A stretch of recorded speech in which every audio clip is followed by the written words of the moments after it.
Muy buenos días y un cordial saludo a todos los oyentes de Radio María. Un día más, con la gracia del Señor, vamos a proseguir el comentario del Catecismo de nuestra Madre la Iglesia. Estamos dentro del artículo del credo referente a la Iglesia y en concreto lo vamos a hacer hoy en los puntos 774, 775 y 776. Son 3 puntos que tienen como título la Iglesia, sacramento universal de salvación.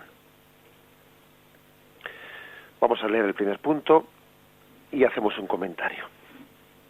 Bien, es posible que así una primera lectura un poco de este texto pues pueda parecer un poco complicada porque habla de algunas etimología de términos, pero no nos asustemos que luego pasamos a hacer una explicación que sencillamente describa esto. La palabra griega mysterion ha sido traducida en latín por 2 términos, mysterium y sacramentum. En la interpretación posterior, el término sacramentum expresa mejor el signo visible de la realidad oculta de la salvación, indicada por el término mysterium. En ese sentido, Cristo es el mismo el misterio de la salvación. No hay otro misterio de Dios fuera de Cristo. La obra salvífica de su humanidad santa y santificante es el sacramento de la salvación, que se manifiesta y actúa en los sacramentos de la Iglesia, que las iglesias de Oriente llaman también los santos misterios. Los 7 sacramentos son los signos y los instrumentos mediante los cuales el Espíritu Santo distribuye la gracia de Cristo, que es la cabeza, y la Iglesia, que es su cuerpo. La Iglesia contiene, por tanto, y comunica la gracia invisible que ella significa. En este sentido analógico, ella es llamada sacramento. Bien, digo que no debemos asustarnos porque igual se formule pues a unos términos allí a primera lectura que pueden parecer complicados. No olvidemos que este es un catecismo mayor de la Iglesia Católica, escrito también para que los encargados de los catecismos pues de alguna manera tomen de él el contenido y lo traduzcan un poco de una manera más pedagógica o más fácilmente comprensible.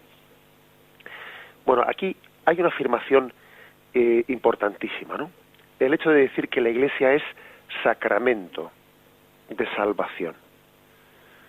¿Qué significa esta palabra? ¿Por qué se utilizó esta palabra? Esta fue una novedad del Concilio Vaticano II. Hasta el Concilio Vaticano II, la Iglesia no había utilizado en su magisterio esa expresión, que la Iglesia es como un sacramento de salvación. ¿Qué quiere decir la palabra sacramento? Sacramento es un signo visible de una gracia que es invisible, un signo visible que también es ese instrumento. O sea, por una parte significa algo, es un signo, pero por otra parte no únicamente lo significa, sino que también es un instrumento eficaz. Por ejemplo, el agua del bautismo es un sacramento porque es un signo visible. Ese agua simboliza pues la pureza del alma, la limpieza del pecado original. Ese agua simboliza la nueva vida de hijos de Dios, una vida nueva. El agua es signo de la vida. Pero claro, el agua no solo es un símbolo, en este caso del bautismo, sino que además de símbolo, es un instrumento. O sea, Dios a través de ese agua nos santifica, nos purifica, nos da una vida nueva de hijos de Dios. O sea, que no solo es un símbolo, un signo visible de algo que evoca. No, es que aparte de ser un signo, es un instrumento eficaz. Eso significa la palabra sacramento. Signo visible que también es un instrumento eficaz, las 2 cosas. Bueno, pues ese ejemplo que hemos puesto con lo que es el agua, un signo, pero también un instrumento de santificación, eso mismo es la Iglesia. La Iglesia es un signo visible de una presencia invisible de Dios entre nosotros, pero no solo es un signo, es que además es un instrumento a través del cual Dios nos santifica. Bien, vamos a intentar explicar esto un poquito con más profusión, ¿no? Decíamos que una de las grandes afirmaciones del Concilio Vaticano II fue esta, la de la sacramentalidad de la Iglesia, el hecho de que la Iglesia es sacramento. ¿Por qué es una gran afirmación? Pues porque es tener una conciencia grande de la vocación que Dios ha dado a la Iglesia, porque es que es un signo visible de Dios para salvar al mundo. Porque la Iglesia tiene conciencia de que está llamada a ser un instrumento de Dios universal para toda la humanidad. O sea que todos están llamados a la Iglesia, porque como todos están llamados a Dios, si la Iglesia es instrumento de Dios, pues la Iglesia no es que sea un club para algunas personas que tienen esa sensibilidad, no, es que la Iglesia es un instrumento de Dios para todas las gentes. Luego todo el mundo está llamado a pertenecer a la Iglesia. Fijaros qué afirmación tan atrevida, ¿no? Que no viene de una arrogancia, no. Viene de una conciencia de ser instrumento de Cristo. Instrumento de Cristo. Esta afirmación, pues digo que es muy importante porque ha existido siempre la tentación de reducir a la Iglesia, pues bien sea a la dimensión interiorista o a la dimensión institucional o visible. Es curioso porque las dos tentaciones existen. Hoy en día, los que hablan de la Iglesia desde fuera tienen más la tentación de reducirla a una mera institución, a quedarse en la Iglesia como una mera institución humana, como en algo visible, negando lo invisible. Los que juzgan a la Iglesia desde fuera tienen esa tentación, quedarse con lo visible y negar que la Iglesia sea signo de una gracia invisible, y menos aún negar que la Iglesia sea instrumento de Dios. Sin embargo, desde dentro de la Iglesia, existe la tentación contraria. Bueno, quiere decir desde dentro de la Iglesia, me refiero desde los que formamos la Iglesia, desde los cristianos, que a veces somos tentados, ¿no? A veces, pues podemos ser tentados los cristianos de ver en la Iglesia, pues únicamente una comunidad de fe, pero negando el aspecto visible de la Iglesia, el aspecto institucional de la Iglesia. Como si la Iglesia fuese únicamente pues una comunión en el amor, pero que nos sobra la jerarquía, nos sobran las instituciones. Es curioso porque las dos tentaciones se dan a la vez. El mundo secularizado que ve a la Iglesia desde fuera pretende ver en ella únicamente una institución y nada más. No quiere ver que sea signo de Cristo, ni instrumento de Cristo, ni nada por el estilo. Y sin embargo, algunos cristianos que están dentro de la Iglesia tienen la tentación contraria, de un supuesto espiritualismo que rechaza la institución. Es como si dijese, bueno, a nosotros lo que nos importan son los valores de Cristo, pero no queremos ninguna institución que nos dicte y que nos gobierne. No, nos sobra la institución, queremos únicamente una Iglesia espiritualista. Fijaros que las dos tentaciones se están dando por un lado y por el otro lado. El mundo pretende juzgar a la Iglesia como una mera institución visible, y un falso espiritualismo, que puede ser una tentación que esté en algunos sectores alejados del magisterio de la Iglesia, pues tienen esa tentación de una Iglesia espiritualista que no admita el signo visible, su institución, su jerarquía, sus medios visibles de salvación. La verdad es que sería bueno hacer un pequeño recorrido en la historia para darnos cuenta que dentro de la Iglesia ha existido, esa doble tentación, y especialmente dentro de la Iglesia ha existido más la tentación de reducir la Iglesia a una especie de meramente comunión espiritualista, rechazando el aspecto visible e institucional de la Iglesia. En la Edad Media ya habían surgido movimientos antieclesiásticos, ¿no? Y hubo algunos movimientos como los Fraticelli, que se llamaban, que decían que ellos querían una Iglesia pobre y santa, que no querían una Iglesia carnal institucional, que ellos eran como una especie de espíritu independiente, ¿no? Que no querían la autoridad de la Iglesia, que querían únicamente la fuerza del Espíritu Santo sin la autoridad de la Iglesia o sin la mediación de la Iglesia. También en el siglo XIV había algunos movimientos de este estilo que decían más Cristo y menos Iglesia. Incluso que decían que la Iglesia era el conjunto de todos los predestinados a la salvación, que los pecadores no formaban parte de la Iglesia, que aunque estaban en la Iglesia, no son la Iglesia, decían ellos. Más todavía, decían que el Papa no es el vicario de Cristo, sino en la medida en que reproduce las virtudes de Cristo. Claro, frente a todas estas tendencias espiritualistas, la Iglesia reaccionó, claro, y dijo, no, el Papa es vicario de Cristo, ojalá reprodujese bien las virtudes de Cristo, pero aunque el Papa sea un pecador, es el vicario de Cristo. Y Jesús puso a Pedro como vicario, como roca, incluso cuando Pedro también era un pecador. O sea que no tenemos que confundir lo que es el misterio de la Iglesia con un espiritualismo que parece que confunde la Iglesia de la tierra con la Iglesia del cielo. Aunque la Iglesia de la tierra haya pecado y los miembros que la formamos, aunque seamos pecadores, es la verdadera Iglesia del Señor. Es la verdadera Iglesia del Señor.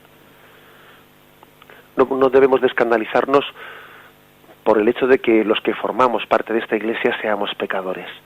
Jesús también ya sabía que Pedro era un pecador.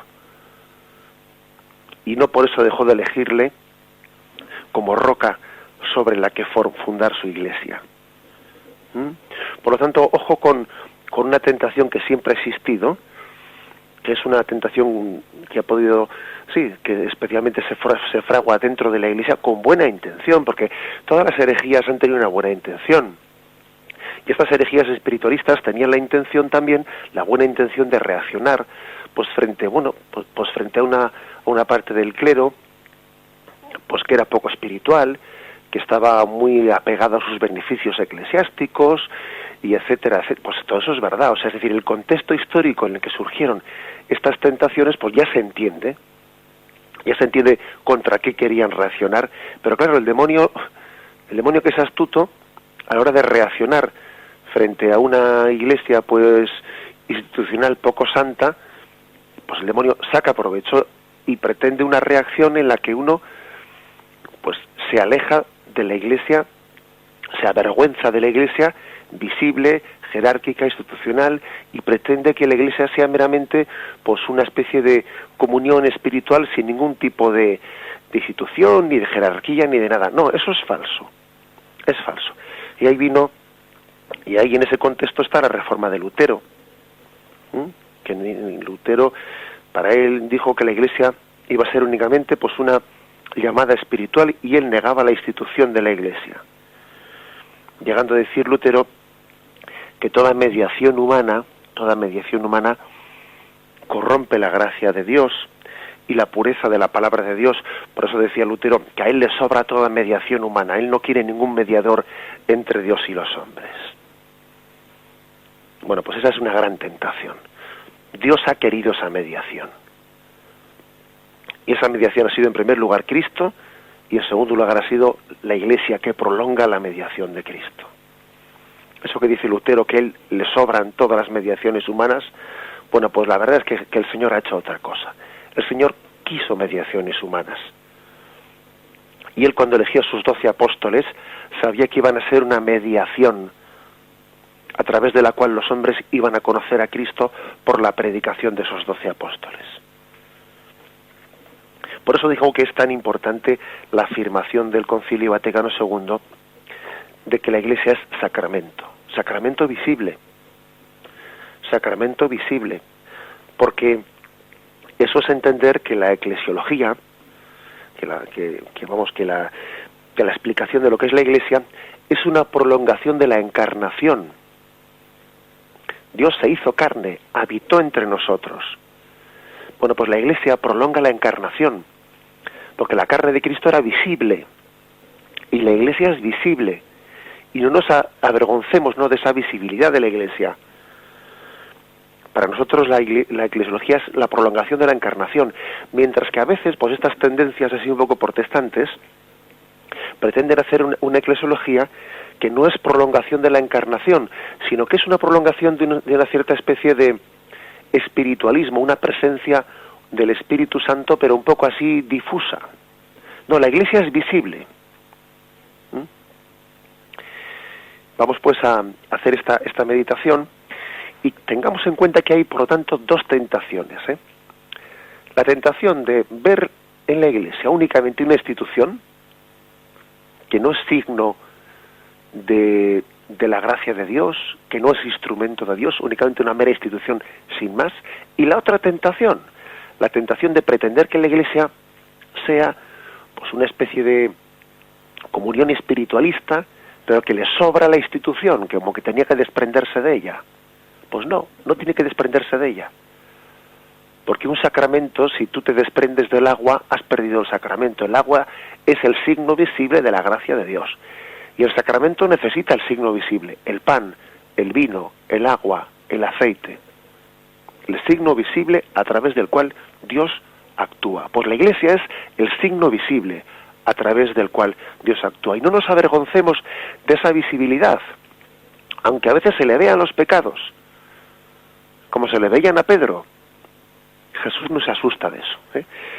Esta es pues la afirmación primera del catecismo. La Iglesia es sacramento de Dios entre nosotros. Sacramento visible, signo visible de una gracia de Dios que es invisible, e instrumento eficaz, que no solo significa, sino que efectúa, ejecuta, entre nosotros la gracia de Dios. Vamos a meditarlo y continuamos la reflexión.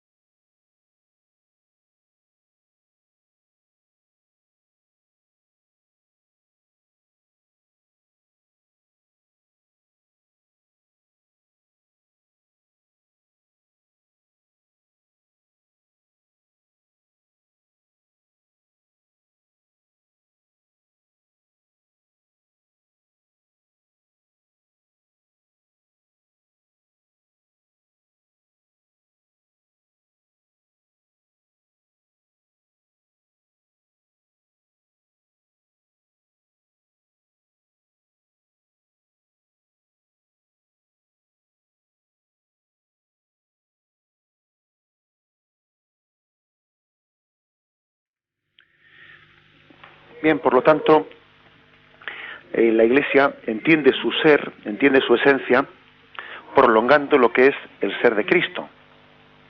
Es la prolongación del misterio de la encarnación. Si Cristo es Dios entre nosotros, la Iglesia es Cristo entre nosotros. Si Cristo es el sacramento del Padre, la Iglesia es el sacramento que revela y hace presente a Cristo. Por lo tanto, la vocación católica universal de la Iglesia lo que hace es prolongar el ser de Cristo, que es para todo el mundo. No hay que escandalizarse de la Iglesia. En el fondo, el que se escandalice de la Iglesia se escandaliza de Cristo. Hay un texto en el Evangelio que tiene su actualidad y muy grande. Os invito a que lo meditéis. Es el de San Juan 10, versículo 33. Ahí dice aquí, es una controversia entre Jesús y los fariseos, ¿no? Jesús pide explicaciones de por qué quieren apedrearlo. Y le dicen los fariseos a Jesús: no te apedreamos por ninguna de tus palabras o de tus obras, ¿no?, sino porque te haces Dios. En el fondo, el motivo último por el que los fariseos querían apedrear a Jesús no era tanto por sus obras, no es que les pareciese mal lo que estaba haciendo, sino la pretensión de su divinidad. Eso era lo que no aguantaban los fariseos, la pretensión de que Jesús se manifestaba como el Hijo de Dios. No te apedreamos por ninguna de tus palabras y tus obras, sino porque te haces Dios. Bueno, pues eso mismo yo creo que pasa hoy en día.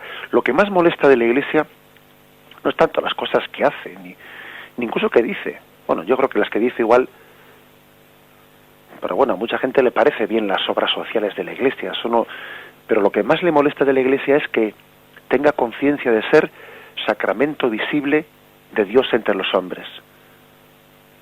Esa pretensión, esa conciencia que tenemos de prolongar a Cristo entre los hombres. Y eso molesta en esta especie de cultura del relativismo, esta especie de cultura de la tolerancia o falsa tolerancia, ¿no? Donde molesta el que alguien crea en la verdad. Hay quien acepta entre nosotros que Dios exista, ¿no? Pero lo que no puede soportar es que esa existencia de Dios se haga histórica, se haga presente y se haga cercana a nosotros y nos recuerde cuál es el rumbo de la historia y nos recuerde cuál es la voluntad de Dios y nos recuerde dónde está la frontera entre el bien y el mal. Eso ya molesta. Hay gente que cree en la existencia de Dios pero dice, bueno, pero que exista lejos, que no exista cerca de mí, que no haya nadie que me recuerde cuál es la voluntad de Dios.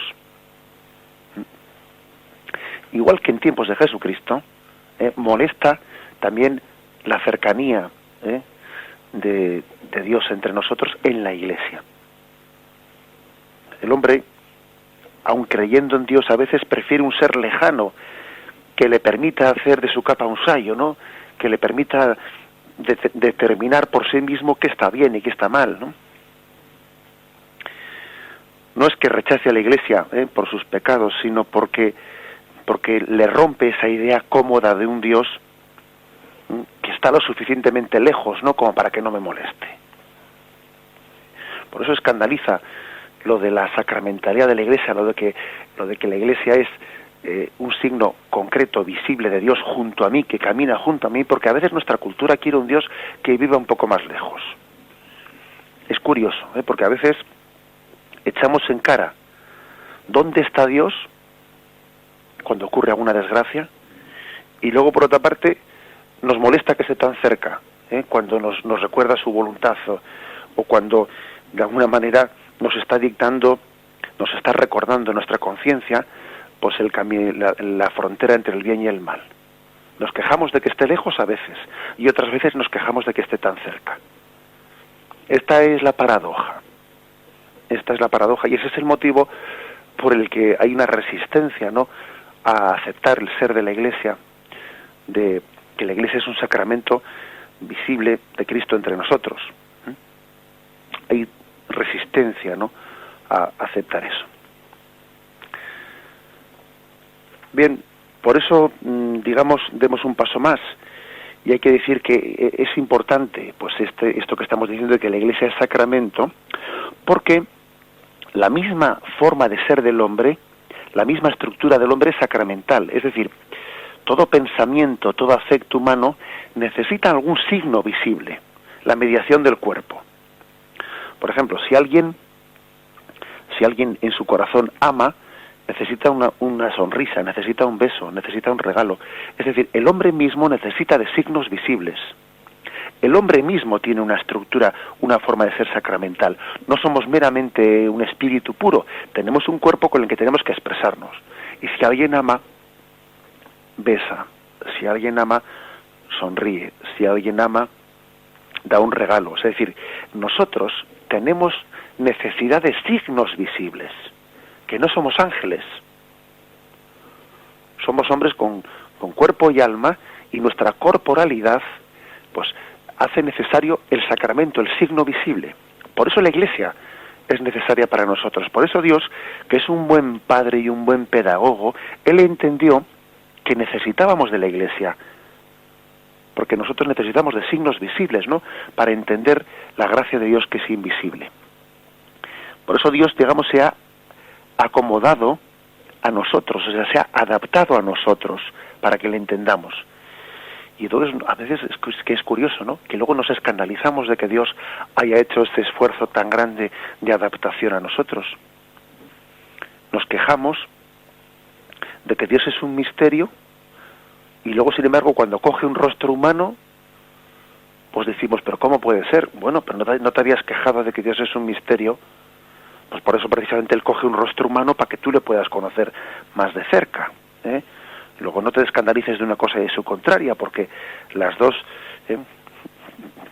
es una contradicción en la que estamos cayendo. Por lo tanto, Cristo es sacramento del Padre y la Iglesia es sacramento de Cristo. Es verdad que aplicamos este término, pues no en el mismo término, no en la misma medida, a Cristo y a la Iglesia, porque Cristo es mediador como cabeza y como fuente, y la Iglesia ofrece un misterio de esa mediación de Cristo, es decir, que nuestra mediación pues es más humilde.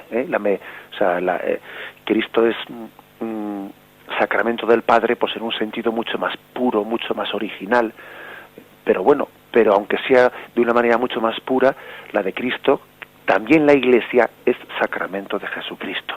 Cristo no tenía pecado y por lo tanto su ser sacramento del Padre pues era mucho más puro. Nosotros tenemos pecado en los miembros que formamos la Iglesia, en los miembros, no en la Iglesia en sí misma, y puede ser que oscurezcamos esa mediación, pero somos sacramento de Cristo.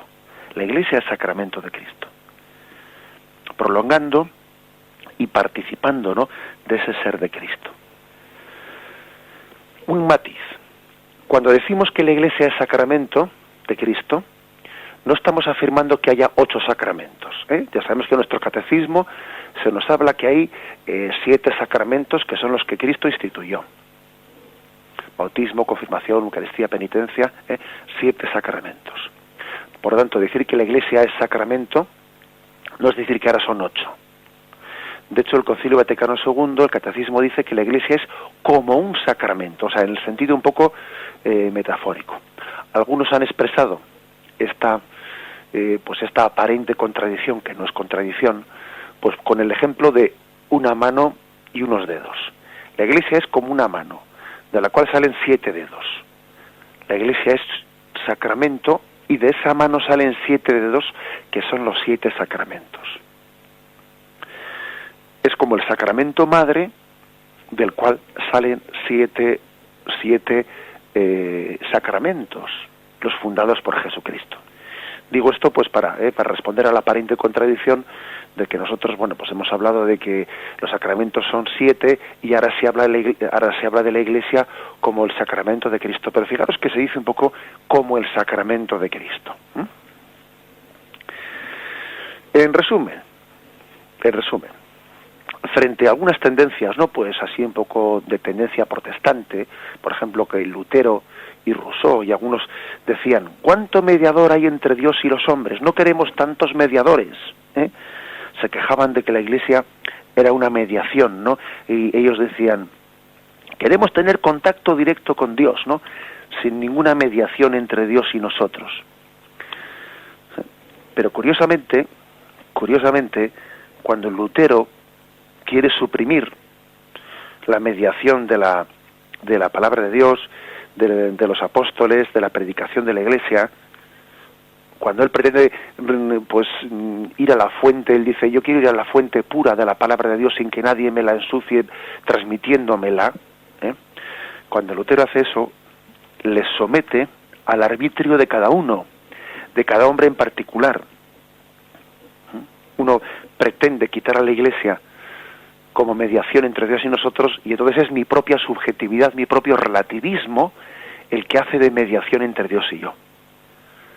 Y este es y tuvo un resultado inevitable, claro, que es el resurgimiento de un montón de sectas que interpretan cada una a su manera la palabra de Dios. Uno quita a la Iglesia de en medio para llegar a Dios, y entonces al final él mismo pretende constituirse en Iglesia, en interpretador, como si él fuese cada uno de nosotros una propia Iglesia. La palabra de Dios, cuando es rechazada de la Iglesia, queda sometida a una interpretación subjetivista del hombre.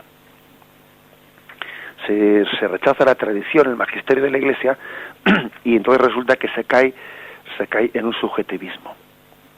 Suprimamos la mediación del magisterio y entonces caemos en la arbitrariedad propia, en el subjetivismo propio.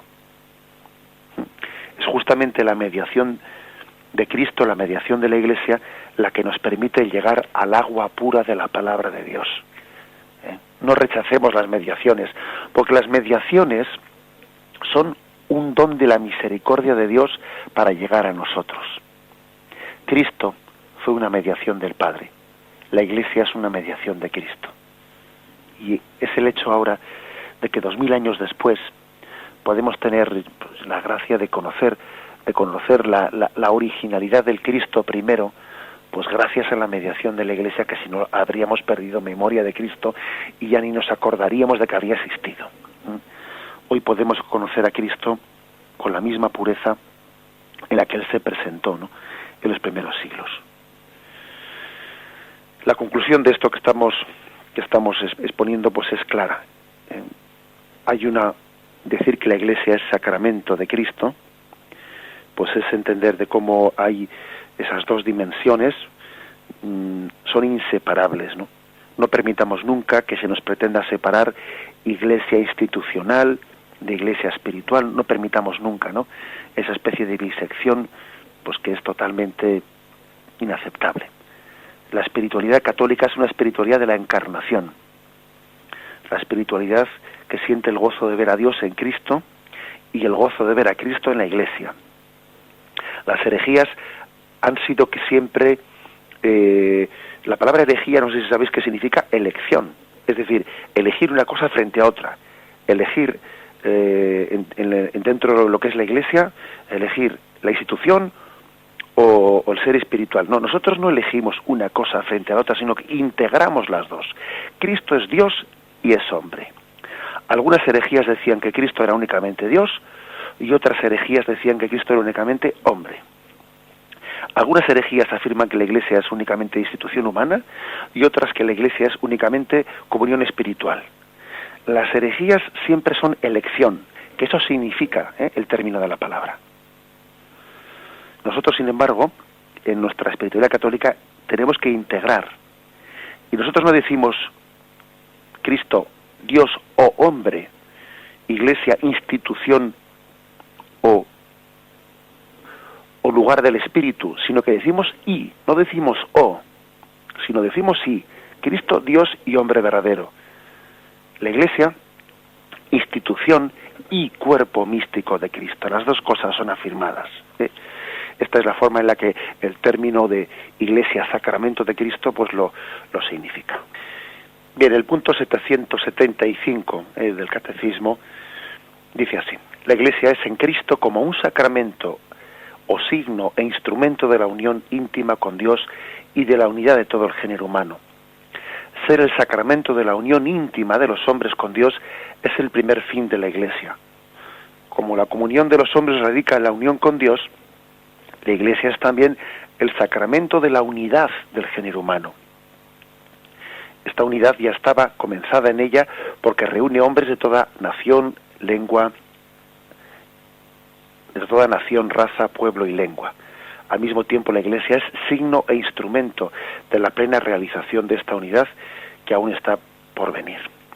Bueno, aquí hay dos afirmaciones, principalmente una, porque la otra se complementa en el punto siguiente, que es la afirmación de que la Iglesia es signo de la unidad de Dios con la humanidad y signo de la humanidad y signo de la unión entre nosotros. Signo de unidad de Dios con sus hijos y entre los hijos. Parece, por lo tanto, que la Iglesia es como un antídoto de aquello que hace el pecado, que el pecado por definición es dispersión. El pecado es dispersión, dispersa, desintegra. El pecado es divorcio. Divorcio del hombre con Dios, divorcio del hombre pues entre sí, divorcio interior, fractura interior del hombre.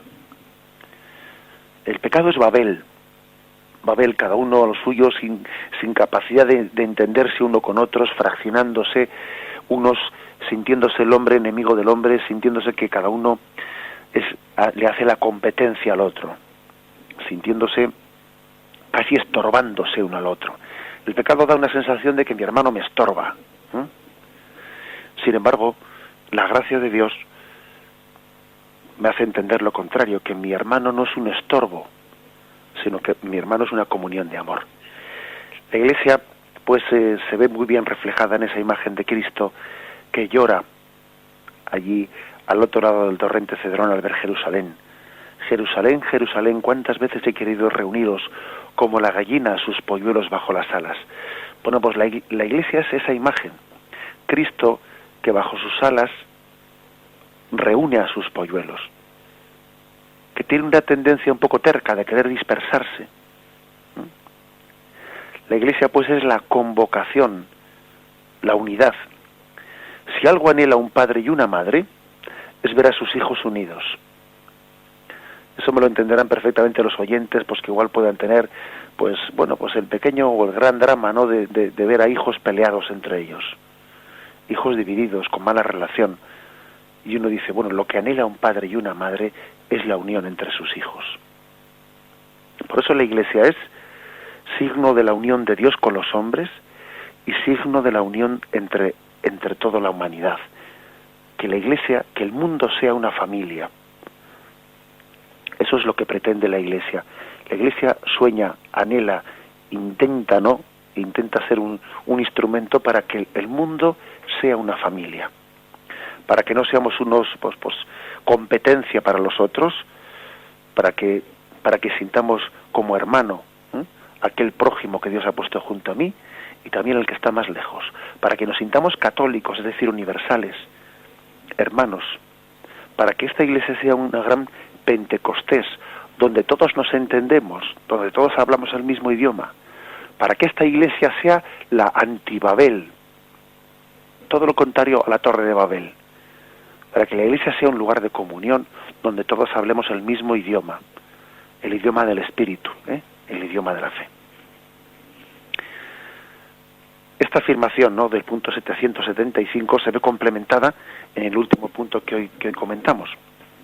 Como sacramento, la Iglesia es instrumento de Cristo. Ella es asumida por Cristo como instrumento de redención universal, sacramento universal de salvación, por medio del cual Cristo manifiesta y realiza al mismo tiempo el misterio del amor de Dios al hombre. Ella es el proyecto visible del amor de Dios hacia la humanidad, que quiere que todo el género humano forme un único pueblo de Dios, se una en un único cuerpo de Cristo, se coedifique en un único templo del Espíritu Santo. De este punto aquí lo que más está resaltando y reafirmando es el hecho de que la Iglesia es instrumento eficaz. Si en el punto anterior se decía que la Iglesia es signo de la unidad, aquí se insiste en que la Iglesia es instrumento eficaz. O sea, que no solamente simboliza la unidad de Dios con los hombres y no solamente simboliza la unión entre nosotros, sino que la Iglesia es instrumento eficaz. Bueno, vamos a ver, ¿cómo explicamos esto? Pues lo explicamos poniendo el ejemplo de Jesucristo. Llamó la atención el hecho de que Jesucristo no solamente dijese palabras hermosas, sino que esas palabras fuesen efectivas. Pero ¿quién es este? Que hasta el viento y el mar le obedecen. Llamaba la atención poderosamente el poder que tenía la palabra de Cristo, que no solo decía, sino que hacía, que su palabra era eficaz. Eso es lo que llamaba la atención, ver cómo Cristo decía a Lázaro, le mandaba salir de la tumba y Lázaro resurgía de ella. Llamaba la atención el poder de la palabra de Cristo. ¿Quién es este que hasta el viento y el mar le obedecen? ¿O quién puede perdonar los pecados? ¿Es que acaso porque le diga a este hombre tus pecados son perdonados, acaso esa palabra tiene tanta fuerza como para que eso de hecho haya ocurrido de verdad? Bueno, pues sí, ese es la gran afirmación de que Cristo, su palabra está llena de poder, y también Él a la Iglesia le ha dado poder para que su palabra no sea únicamente cosas hermosas, cosas bonitas, sino que sea una palabra que tenga fuerza de verdad. Lo que atéis en la tierra quedará atado en el cielo. Por lo tanto, cuando la Iglesia dice aquí, tus pecados son perdonados, también en el cielo quedan perdonados. Y esto es un misterio, porque Dios está de una manera, con ese poder que ha puesto en manos de la Iglesia, Dios está sirviendo de la Iglesia, pero también se está supeditando a esa palabra de la Iglesia. Y Dios es obediente a la palabra del sacerdote. Cuando el sacerdote dice, yo te bautizo en el nombre del Padre y el Hijo, Dios es obediente, y a través de esa palabra Dios también se compromete a que ese signo que ha hecho la Iglesia sea eficaz. La Iglesia pues es un instrumento a través del cual Dios llega a los hombres, pero también hay que decir qué misterio es este, que Dios es obediente. Luego se ata, o sea, se compromete a que esa palabra que pronuncia la Iglesia sea efectiva, sea eficaz, no sea únicamente una palabra bonita, sino que sea una palabra eficaz. Esta transformación que esa palabra tiene fuerza, como tenía la palabra de Jesucristo, que era capaz de calmar las tempestades, de decir a aquel paralítico, tus pecados son perdonados. La palabra tenía una fuerza y una capacidad de transformación. Bien, resumiendo y retomando lo que hemos dicho, hay una forma nueva, ¿no?, de definir a la Iglesia, que es muy, digamos, gráfica, que es decir, que la Iglesia es sacramento de Dios. Un sacramento es algo que significa, que simboliza, como hemos dicho, como el agua, que simboliza la pureza del alma, la limpieza, simboliza la vida de hijos de Dios, pero no solo simboliza, sino que también realiza eficazmente. Pues tomando ese ejemplo de lo que es un sacramento, se le aplica a la Iglesia. La Iglesia es un signo visible de la presencia de Cristo entre nosotros, pero no solo es un signo, una metáfora, sino que realiza eficazmente las mismas cosas que Cristo realizó. Las realiza, porque Cristo le ha puesto ese poder de eficacia. Eso significa que la Iglesia es sacramento. Como Cristo es sacramento del Padre, así la Iglesia es sacramento de Cristo. Y decíamos que la Iglesia es como una mano sacramento de Cristo, de la cual salen como 7 dedos, ¿no? Esos 7 sacramentos instituidos por Jesucristo, signos concretos a través de los cuales Dios nos da su gracia. Pues bien, vamos a concluir aquí la exposición de este tema. Os invito a que podáis participar en el programa haciendo vuestras llamadas, bien sea para hacer preguntas o para hacer vuestras aportaciones, llamando al teléfono 917 107 700. 917 107 700.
Buenos días, ¿con quién hablamos? Hola, buenos días. Muy buenos días. Me llamo Fátima. Llamé una vez, no sé si se acuerda, que trabajo repartiendo pan, tengo 10 hermanos. Ya recuerdo que llamaste, sí. Bueno, pues seguí su consejo. Pues rezamos mucho y hemos estado hablando con mi hermano. Y bueno, ahora está un poco más calmado. Bueno. Y mi pregunta es, a ver, yo el cristianismo lo entiendo como el motor de mi furgoneta. Creo en Dios, que sería el motor, pero si me falla la correa de distribución, por ejemplo, la Virgen, no me funciona el cristianismo. Si me falla la iglesia o me fallan las otras cosas, no me funciona. Entonces para mí es un conjunto de todo para que funcione. Sin embargo, mi hermano, hablando con él, dijo que creía en Dios, pero no cree ni en la Virgen ni en el Papa. La verdad es que no me atrevo ni siquiera a pronunciar lo que dijo de ellos. No cree en los sacramentos, no cree en los mandamientos, no cree en los testamentos, no cree en nada. Dice que solo cree en Dios. Y él tiene su iglesia. Entonces mi pregunta es, si mi concepto del cristianismo es cierta, que yo creo que sí, y si mi hermano es católico, porque dice creer en mi mismo Dios, pero no cree en lo demás, entonces ¿cómo me va a funcionar la furgoneta si no estoy creyendo en el conjunto? No sé si me explico. Sí, te entiendo, sí. Bueno, te intento dar algún elemento un poquito para tu discernimiento por la radio. Vale. Adelante. Gracias por tu llamada. Bueno, yo creo que esa es la típica tentación, ¿sabes? ¿No? Un poco lo que hemos afirmado en algún momento del programa, pues pensar que todas las mediaciones que Dios ha puesto para con nosotros son un estorbo. La verdad es que tu hermano difícilmente creería en Dios si no hubiese sido por esas mediaciones que durante 2000 años nos han acercado la figura de Cristo a nosotros, ¿no? Y hubiésemos perdido memoria de Cristo si no hubiese sido porque la Iglesia ha prolongado la presencia de Cristo entre nosotros. Bueno, yo te diría que igual la forma que puedes tener de insistir pues con prudencia también ante tu hermano es la misma figura de Jesucristo. La misma figura de Jesucristo. Porque claro, en la medida en que él acepte a Jesucristo, y me imagino que eso sí que lo aceptará, por eso de que me dices de que él cree en el mismo Dios que tú, en la medida en que él acepte a Jesucristo, ya está aceptando una mediación, que es la de la humanidad de Cristo. O sea, Dios se hizo hombre en Cristo. Y ya es una primera mediación. Cristo es sacramento del Padre. Tú vete por ahí. Vete por ahí porque la medida en que él acepte a Cristo, será mucho más fácil que vaya aceptando aquello que Cristo hizo. Y claro, no solamente uno no acepta a Cristo, sino también las palabras de Cristo, las acciones de Cristo. Y él tendrá que reconocer pues que Jesús dijo, haced esto en memoria mía. Entonces, claro, si Jesús nos dijo que hiciésemos la Eucaristía en memoria suya, ahora, de aceptar a Jesucristo, habrá que aceptar también lo que Él nos dijo. Porque claro, lo que no vale es decir, yo acepto a mi madre, pero no lo que dice mi madre. Hombre, pues es que entonces no aceptas a tu madre. Por eso yo diría que cuando tú hables con Él, céntrate en la figura de Jesucristo, ¿no? Y en Jesucristo y en el amor a Él, pues es más fácil entender el misterio de la Iglesia que ha nacido de Cristo, el mismo don de la Madre de la Virgen, ¿no? Pues que es un don de Cristo a nosotros. Ahí tienes a tu madre, ahí tienes a tu hijo. Y si él acepta a Cristo, entenderá que María es un don de Cristo para nosotros. Pues adelante, pues te animamos a que, y además te apoyamos con nuestra oración para que continúes en ese apostolado con tu hermano. Damos paso a la siguiente llamada. Buenos días, ¿con quién hablamos? Buenos días. Buenos días. Con un oyente de Cáceres. Adelante, pues. Con María del Rosario. Muy bien, Rosario. Lo felicito porque habla usted muy bien y estoy oyéndolo por las mañanas ahora porque por las tardes algunas veces si yo veo eso. Y como soy algo enferma no puedo ir a la iglesia, pues siempre he estado en la iglesia. Y también tengo un hermano sacerdote, me duele mucho las cosas que dicen, porque claro, los sacerdotes se creen en Dios porque tienen una fe que le balancea, no tienen una fe firme. Y que tienen una fe que le balancea, pues se fijan en todas las cosas. Ellos, cada uno tenemos un alma que salvar y no tenemos que jugar a nadie. ¿No comprende usted? Sí, sí. Y cada uno no condenéis y no seréis condenados. Así que claro, si se cree en Dios, yo tengo que preocuparme de mi alma y hacer el apostolado que pueda. Pero yo sentí ayer mucho lo que le dijeron, que claro, el Señor ese que le escribió 3 cartas y yo tengo una mensaje, a mí me duelen las cosas que le hacen a la iglesia y yo me duele eso mucho porque yo tenía un padre muy bueno, me crió echando temor de Dios y sufro bastante. Yo hago toda la oración que puedo, pero no me gusta lo que dicen de la Iglesia. Pero es que esa gente no tiene fe firme. Si se tiene fe firme, yo no me tengo que fiar. Yo tengo que darle cuenta a Dios un día de lo que haya hecho yo. No me van a condenar de los pecados que hayan hecho otros, ¿no comprende usted? Ya. De acuerdo, bueno, gracias por su llamada. Le digo alguna palabra por la radio. Quería decir que yo quería el boletín ese para enterarme de las cosas, porque no, algunas cosas que tengo en un cuaderno y escribo lo que están ustedes, pero por muy lista que escriba, pues no lo puedo quedar todo. Yo tengo mis libros de oración y todas las cosas, pero quiero que me mandaran el boletín. ¿El boletín? Bien, de acuerdo. Igual cuando yo no sé, si yo le escribí una carta a usted, porque es que aquí no se oía en Cáceres, que yo no sé de Cáceres, no se oía Radio María. Y entonces, no sé si la recibió usted. Sí, usted, para el boletín y eso, llame al terminar el programa, vuelva a llamar de nuevo y ya le indicarán, porque ahora estamos en antena, luego le indicarán personalmente cómo recibirlo. Claro que quiero algo sobre eso, aunque tengo yo muchos libros y eso. Bueno, pues lo felicito a usted, de acuerdo, que se expresa muy bien y con la oración a ver si podemos alcanzar a lo que la gente, lo que vienen a decir los sacerdotes, cortarle enseguida cuando ellos dicen yo no quiero mandar, pero quiere decir cortarle eso enseguida, porque es que como lo está oyendo tanta gente, no me comprende usted. Sí. Deben de cortar rápido cuando dicen esos protestantes y esas cosas, porque la Iglesia ha sido siempre perseguida. Pero lo que dice usted, cuando estamos apurados acudimos a Dios. Bueno, que Dios lo premie. De acuerdo, adelante. Y mucha salud. Bien, bueno, pues la verdad es que tenemos que tener misericordia, ¿no? Tenemos que tener misericordia pues hacia las debilidades que encontremos dentro de la Iglesia, especialmente cuando los sacerdotes pues somos protagonistas de ellas, porque es verdad que la vocación sacerdotal tiene una gran responsabilidad, que es la de confirmar en la fe, pero claro, también los sacerdotes podemos tener, y tenemos, de hecho, ¿no? Tenemos tentaciones pues de debilidad y de confusionismo, ¿no? Las tenemos y las estamos teniendo, pero yo creo que los seglares a los que Dios os ha dado, ¿no? Pues una fe firme, estáis llamados, pues yo creo que no a ser jueces, ¿no? De esos sacerdotes que han podido ser tentados, ¿no? En la debilidad de la fe, no a ser jueces, fijaros, sino a animar, ¿no? A demostrar de alguna manera a los sacerdotes, a darles un ejemplo práctico de cómo la fe firme, pues verdaderamente es gozosa, como cuando se tiene fe firme, pues uno puede llegar a tener una comunión gozosa, ¿no? Y una incondicionalidad, ¿no? Al servicio de Cristo. Por eso yo diría que pues que hay que tener oración, paciencia y cariño. Cariño, es muy importante el cariño, para poder pues rescatar y ayudar a las personas que están siendo tentadas. Damos paso a un oyente más. Buenos días. Sí, buenos días, soy yo. Buenos días, sí, adelante. Sí, bueno, enhorabuena porque habla usted clarísimamente, sí. Quería decirle que no sé lo de el Babel que a veces da, que usted ha hablado antes, que si no será, bueno, que me parece, según mi opinión, el egoísmo humano en el que siempre habrá existido, pero hoy día parece que está en el culmen ya, porque por ejemplo la juventud pues o contrae un sacramento, no sé cómo decir, se unen, pero no a través del sacramento de la Iglesia, sino por lo civil, o ni aun eso.